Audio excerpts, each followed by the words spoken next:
송구영신 예배드린 지 엊그제 같은데 52주랍니다 벌써. 우리 옆에 분들하고 이렇게 우리 송구영신 예배 때 만나실 분들도 계신데 혹시 모르잖아요. 또 옆에 분들하고 이렇게 인사하겠습니다. 한 해 동안 수고 많이 하셨습니다. 한 해 동안 여러분 많이 고생하셨고 한 해 지나시느라고 수고 많이 하셨습니다. 오늘도 하나님의 평안이 우리 가운데 임하길 간절히 원하고 항상 기뻐하라니까요. 기쁨이 우리 가운데 임하길 간절히 원합니다. 예수님이 붙잡히시고 십자가 지시는 장면에 대해서는 같이 우리가 시간상 같이 못 봤고요. 그 다음 이야기입니다. 이 본문은 제가 부활주일 때 설교하는 걸 굉장히 좋아하는 본문입니다. 부활하신 예수님께서 제자들에게 나타나셔서 만나주시고 다시 기쁨을 주시고 다시 사명을 주시고 그 이야기거든요. 이 이야기를 같이 마지막 주에 나눕니다. 왕이 되실 줄 알았잖아요. 예수님이 왕이 되실 줄 알았는데 그 꿈이 산산이 부서진 겁니다.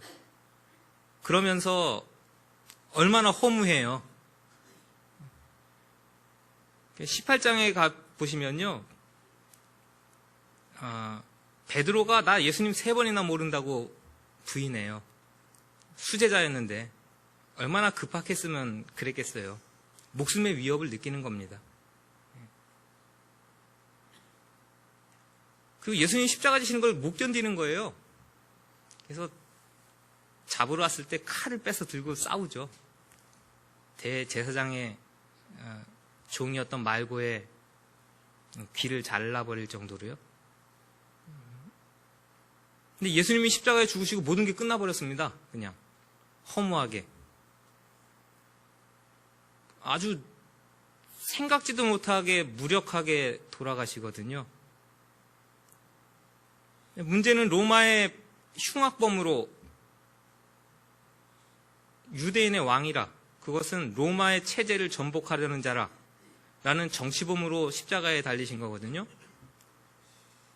그의 제자들은요, 그의 추종자들은요, 잡히면 같은 부류입니다. 그러니까 어떻게 해야 돼요? 도망가야죠. 숨어야 됩니다. 그래서 꽁꽁 숨어 있는 것이 오늘 제자들의 모습의 1번 보여주시는 장면이에요.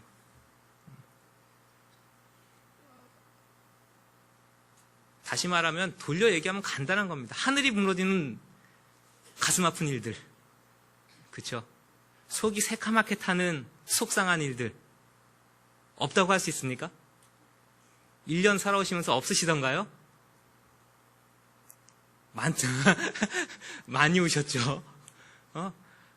많이 울었습니다. 많이 울고 여전히 울고 계시고 여전히 속상하고 계시고, 그게 진행형일 수도 있으시겠어요. 자, 우리 내년까지 가지고 가지 마십시다. 그렇죠? 내년까지 그거 끌고 가지 마십시다. 오늘 말씀 앞에서 다 내려놓으시고 그것이 변화해서 기쁨 되길 간절히 원합니다. 문을 꽁꽁 잠그고 두려움을 가득 안고 무서움을 가득 안고 걱정, 근심을 가득 안고 앉아있는 모습이 때로는 저의 모습, 여러분의 모습일 수 있어요. 그것을 부정할 수는 없습니다.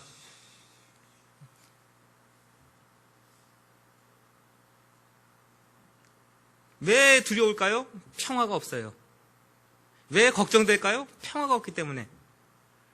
왜 무서울까요? 평화가 없기 때문이에요. 깨어졌습니다, 평화가. 평화가 깨어지면 무슨 일이 일어나냐면 나라와 나라 사이에는, 우리는 테러 안 일어나니까 얼마나 감사해요? 전쟁 안 일어나니까 얼마나 감사합니까?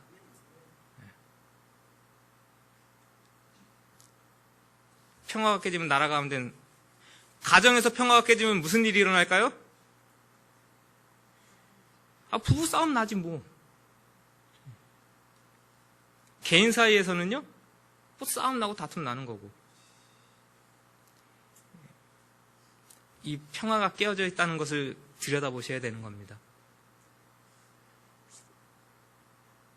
상황이 괴로운 상황이어서 내가 슬프고, 뭔가 불만족스러운 것들이 많아가지고 내가 괴롭고, 천만의 말씀일 겁니다.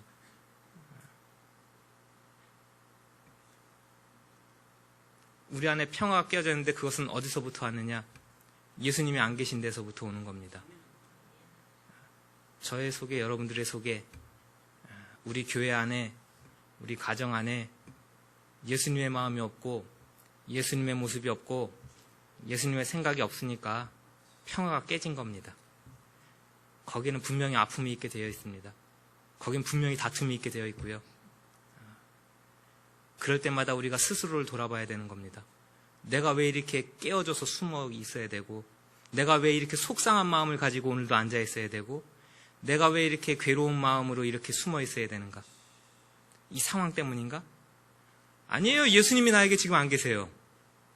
내 생각이 가득 나를 지배하고 있고, 상황을 판단하고 바라보는 내 시각과 내 판단이 나를 지배하고 있어요. 예수님이 안 계셔요. 거기서 무슨 사태가 벌어지느냐? 저 사람의 생각과 내 생각이 부딪혀서 싸웁니다. 저 사람의 판단과 내 판단이 부딪혀서 싸웁니다. 저 당과 이 당의 생각이 부딪혀서 싸웁니다. 이 나라의 사상과 저 나라의 사상이 부딪혀서 싸웁니다. 예수님이 없을 때는 그렇습니다. 이렇게 멀리서 찾을 게 아니라 가장 가까이 사랑하는 우리 사이에 분명히 이런 일들이 벌어집니다. 평화가 깨지면 우리 모두 슬픕니다. 그러나 실망할 것도 없고 낙심할 것도 없습니다. 그렇죠? 여러분 깨어진 평화를 어떻게든지 찾아보려고 수많은 노력하시면서 1년 왔을 겁니다. 물질의 평화가 깨어졌어요. 열심히 노력하시고 일하시고 안 되면은 빌려라도 봐야죠. TV 보면서 저는 가끔씩 우리 애기 엄마랑 그 얘기해요. 와, 무슨 저축은행이요? TV만 열면은 뭐 돈 빌려준다고. 전화 한 통화만 하시래요. 300만 원 빌려주신대요. 한 달 동안 이자는요? 이자 안 받으시겠대요. 이런 친절하실 때가. 그런 데가 한두 군데인가요? 야, 저 사람들이 다 저게 유지가 되고 장사가 되니까 하겠죠? 그러니까 수많은 사람들이 지금 뭐예요? 다 깨어져 있는 겁니다. 경제적으로. 다 무너지고 깨어져서 괴롭고 아프니까 어떻게든지 해결은 봐야 되겠고 평화는 찾아야 되겠으니까 이리저리 문 두드려보고 찾아보고 애써보는 겁니다. 건강 문제? 건강이 깨어져 보니까요. 녹용도 사드셔 보시라고, 인삼도 사드셔 보시라고 여러 가지 것들 그냥 쭉 열거해 놓고요. 그것만 먹으면 우리 다 1000살 살 것 같아요. 깨어진 건강 회복해 보라고요. 수많은 것들 열거해 놓고 우리를 보여주죠. 관계의 문제, 자녀의 문제 여러 가지로 애쓰면서 왔습니다. 우리의 노력 물론 중요하죠. 구하라, 찾으라, 두드리라는 예수님의 가르치심이니까.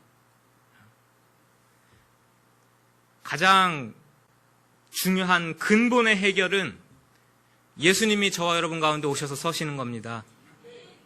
근데 참 은혜로우신 예수님은 그렇게 해 주십니다. 저와 여러분들이 굉장한 시간을 내서 노력을 들여서 오늘 이 자리에 앉아 있다고 생각하시는데요.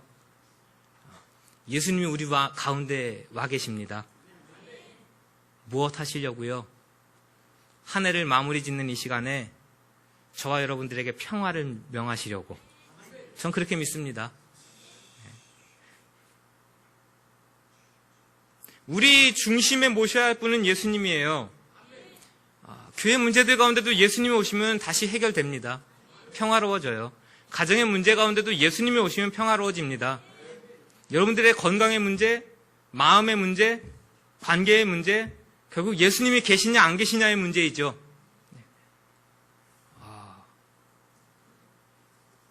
예수님이 계시면 겸손해지는 건데, 그렇죠?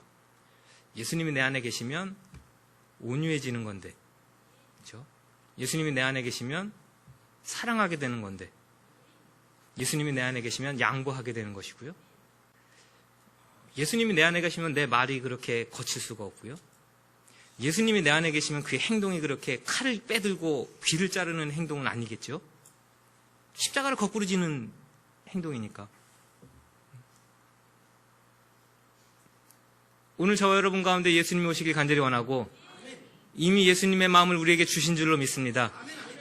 온유하게 받으래요. 야고보 사도의 말씀은 하나님의 말씀이 이렇게 전해질 때에 온유하고 겸손한 마음으로 받으면 그것으로 되는 겁니다. 우리가 온유하고 겸손하게 하나님의 말씀을 받지 못하죠. 그렇게 살아서는 안 됩니다. 그렇게 행동해서는 바보 소리 듣습니다. 그래서는 아무 일도 진행되지 않습니다. 탁탁 자르니까. 우리 한 사람 한 사람 마음에 예수님이 오신 줄로 믿습니다. 예수님의 성품을 닮아가십시다. 그거밖에는 도무지 답이 없습니다. 우리가 아무리 많이 알고 지식이 많다고요? 실력이 뛰어나다고요? 그걸로 다 해결될 것 같은데요. 아니더라고요. 그것은 해결 방법이 아닙니다. 예수님의 해결입니다. 예수님을 닮아가는 것이 해결입니다. 거기에 기쁨이 있는 거예요. 거기에 기쁨이 있는 거예요. 나 잘났다고 내가 해결해 보겠다고 아무리 뛰고 받고 치고 싸워도요. 거기에 기쁨이 보입니까? 정치하시는 분들이 머리가 나쁩니까? 실력이 부족한가요? 다 훌륭하신 분들의 모임이잖아요. 나라를 이끌어 가시고. 그분들 수닥수닥 하시는 거 보면 기쁨이 있습니까? 그 안에? 제가 볼 때는 별로 그리 기쁜 모습은 아니에요.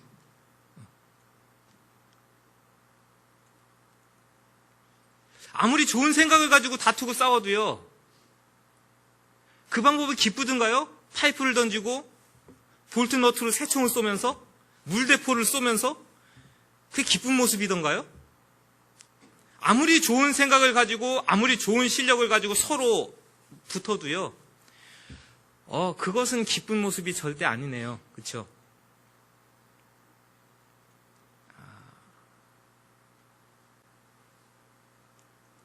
따라 하십시오. 이렇게 같이 하십시다. 내가 죄송합니다. 예.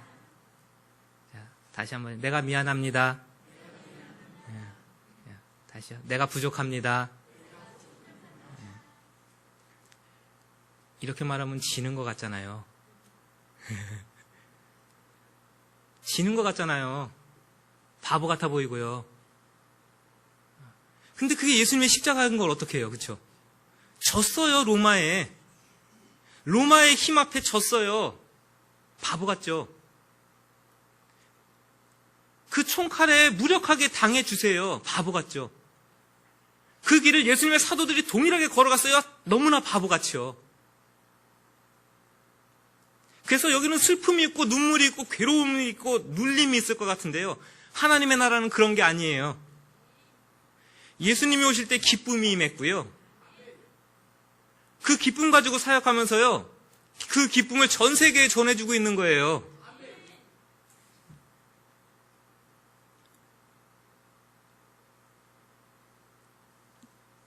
여러분들과 제가 생각하는 참 바보 같다는 이 모습이요. 기쁨을 가져오는 방법인 줄 아시기 바랍니다. 내 남편에게 이겨보려고 싸움 날 겁니다. 내 아내한테 이겨보려고 싸움 날 겁니다.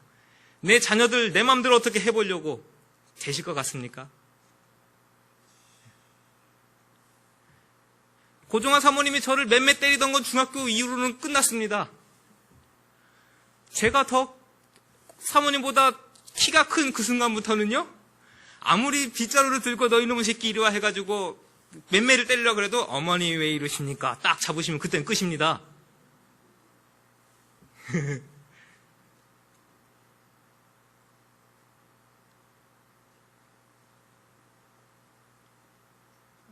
예수님의 방법대로 하시면 기쁨이 있습니다. 그게 방법인 줄로 우리 아십시다. 예수님이, 부활하신 예수님이 다시 오셨을 때 제자들에게 기쁨이 임했거든요. 오늘 이 시간에 우리가 기뻐지길 간절히 원합니다. 슬픔이 변하여 기쁨 되길 간절히 원하고, 우리의 마음속에 있는 응어리들이 예수님의 은혜 안에서 풀어지길 간절히 원합니다. 그러면서 숨을 내쉬면서 말씀하시죠. 성령을 받으라고. 따라하십시오. 나는 새롭게 지어진 하나님의 형상이다. 아멘. 한 해 바쁘게 오셨죠? 도대체 나는 누굽니까? 나는 누굽니까? 항상 우리는 이 인식 가지고 살아야 됩니다. 나는 누구냐? 전 김영철입니다. 지금 뭐 해요? 목사로 설교도 하고요. 집에 가면 아빠로 아기도 보고요. 남편으로서 가장으로서 가정도 돌봐야 되고요. 그게 김영철입니다. 은경아, 한 해 동안 열심히 공부하느라고 힘들었지? 예? 고3이라서. 너의 정체성은 무엇이더냐? 한 해를 지나고 보니까 나는 공부하는 기계 같았는가? 때로는 그렇게 생각되더냐? 솔직히 학생 때는 좀 그렇지. 응? 내가 공부하려고 태어났어요? 내가 공부하는 기계예요?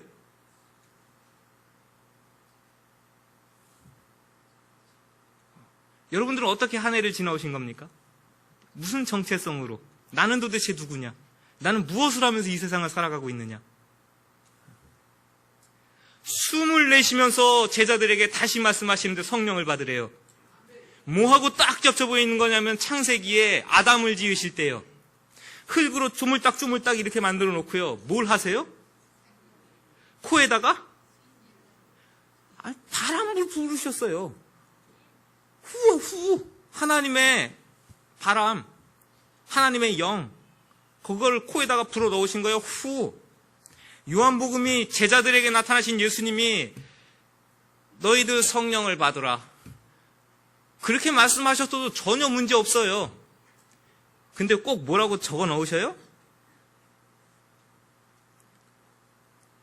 22절을 다시 읽어보세요. 시작. 이 말씀을 하시고 그들을 향하사 숨을 내쉬며 이르시되 성령을 받으라.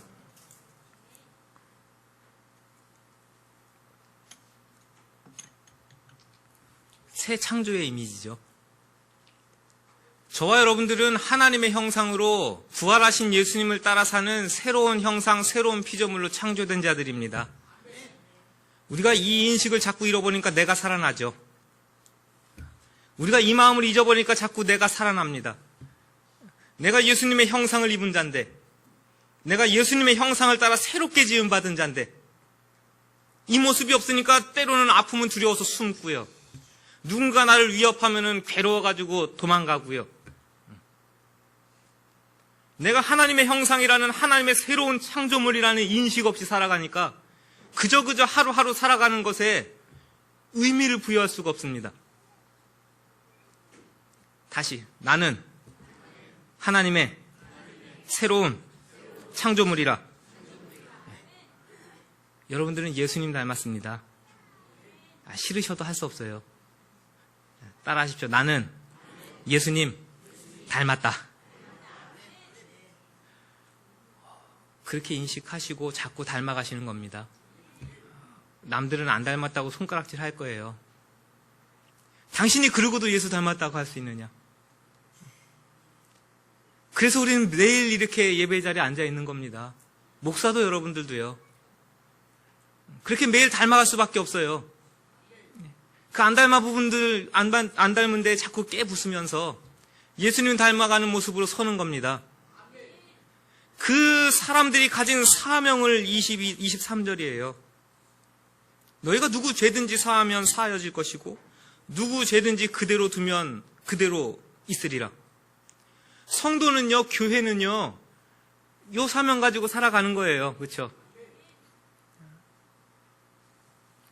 이게 사도 바울은 오늘 오후 예배 때 이게 이 본문이네요. 고린도후서 2장 16절, 17절 거기. 우리를 향기로 비유하죠. 성령의 충만함을 받은 사람, 교회와 성도, 향기라. 어떤 사람에게는 어떤 향기예요? 사망에서 사망에 이르는 냄새가 되고, 어떤 이에게는요? 생명에서 생명에 이르는 냄새가 되기도 하고. 오늘 말씀해 보면 누구 죄든지 두면 있을 것이요, 사하면 사하여질 것이요. 이거 무슨 얘기냐면요, 돌려 얘기하면 누군가는 여러분들을 보면서 생명을 얻게 될 겁니다. 어떻게 될 때요? 평강의 예수님을 만나고 내 안에 감사가 넘쳐나고 하나님의 성령을 받아서 하나님의 새로운 형상으로 날마다 변화되는 그 모습을 보면서 누군가는 생명에서 생명으로 나아갈 겁니다. 그러나 내가 예수님을 안다고, 나도 빛을 받았다고, 나도 예수님을 믿는다고 이야기하면서도요, 결국 그 안에, 우리 안에 예수님이 안 계시고 주님이 주시는 평안이 없어요. 우리 안에는 감사도 없어요. 도대체 당신이 믿는 하나님은 누구이시고 당신의 예수님은 도대체 누구냐? 나는 당신의 모습을 보면서는 도저히 생명을 발견할 수 없다. 그래서 누군가는 이것은 생명의 길이 아니다라고 등진다면요, 우리는 그 사람에게 죽음을 선고한 겁니다. 그렇게 되는 거란 얘기예요. 그게 하나님을 닮은, 예수님을 닮은 형상의 모습이 갖는 사명이기도 하고 중요성이기도 하죠. 한 해를 이제 마무리하는 마지막에 같이 이 말씀을 나누게 되어서 순차적으로 온 것이니까요.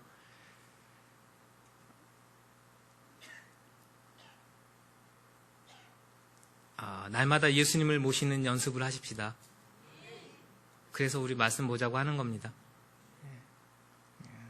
예수님의 말씀, 하나님의 말씀, 그 말씀이 나를 어느 쪽으로 인도하시는지 늘 우리가 그 안에 관심을 두지 않으면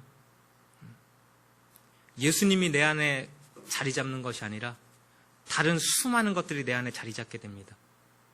그때는 평안이 깨지는 순간인 줄로 아시기 바랍니다. 내 원하는 것들이 내 안에 가득하지 못해도 예수님 한 분 내 안에 서 계시면 그것이 천국이고 그것이 평안인 줄로 아시기 바랍니다. 그렇게 평안을 우리가 키워가고 그 예수님이 주신 평안을 지켜가야 되는 겁니다. 자, 웃어보십시오 한번. 항상 기뻐하라니까요. 우리 이 주제 가지고 한 해 온 거잖아요. 안 기뻐도 기쁜 척. 하나님을 모르는 사람들도 해요. 밖에 나가서 웃음 치료를 해요. 그냥 하하하 웃으면요, 나는 분명히 슬픈데 이놈의 몸이 속는데요, 나는 기쁜 줄 알고. 하나님을 모르는 사람들도 이걸 이용해 먹는데요, 예수 믿는 여러분과 제가 항상 기뻐하라는 이 하나님의 말씀, 예수님을 만난 제자들이 기쁨을 얻었던 그 기쁨을 우리가 회복하지 못한다면 우리는 불쌍한 겁니다. 기쁨을 회복하시기 바랍니다. 날마다. 자, 따라하십시오. 사명으로 살아갑시다. 늘 바쁘잖아요, 우리. 사명이 뭐냐, 하루 살기 바쁘다.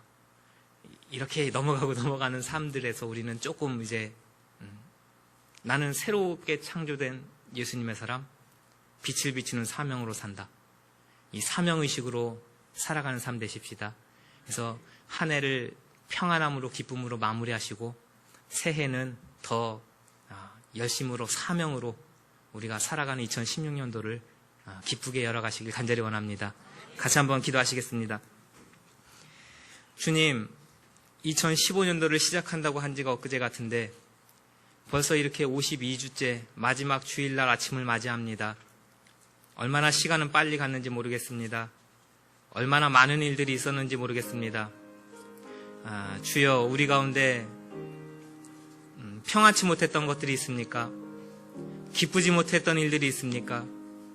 마음속에 아직도 쌓아둔 아픔들이 있습니까?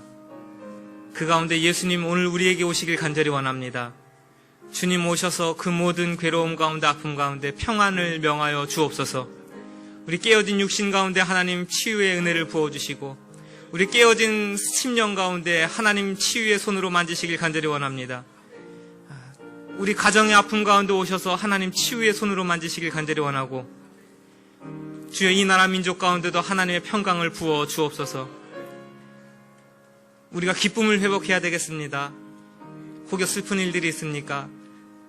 우리 가운데 오셔서 평안을 명하실 때에 우리 가운데 기쁨이 충만케 하옵소서. 그저 하루하루 살아가는 삶이 아니길 간절히 원합니다.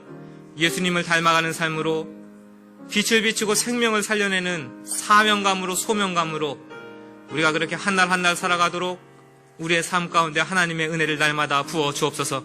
한 해가 평안과 기쁨 가운데 마무리되게 하시고 2016년도를 우리가 힘있게 계획해 나갈 수 있도록 우리 모든 가정과 교회 위에 하나님의 은혜를 부으시고 능력을 부어 주옵소서.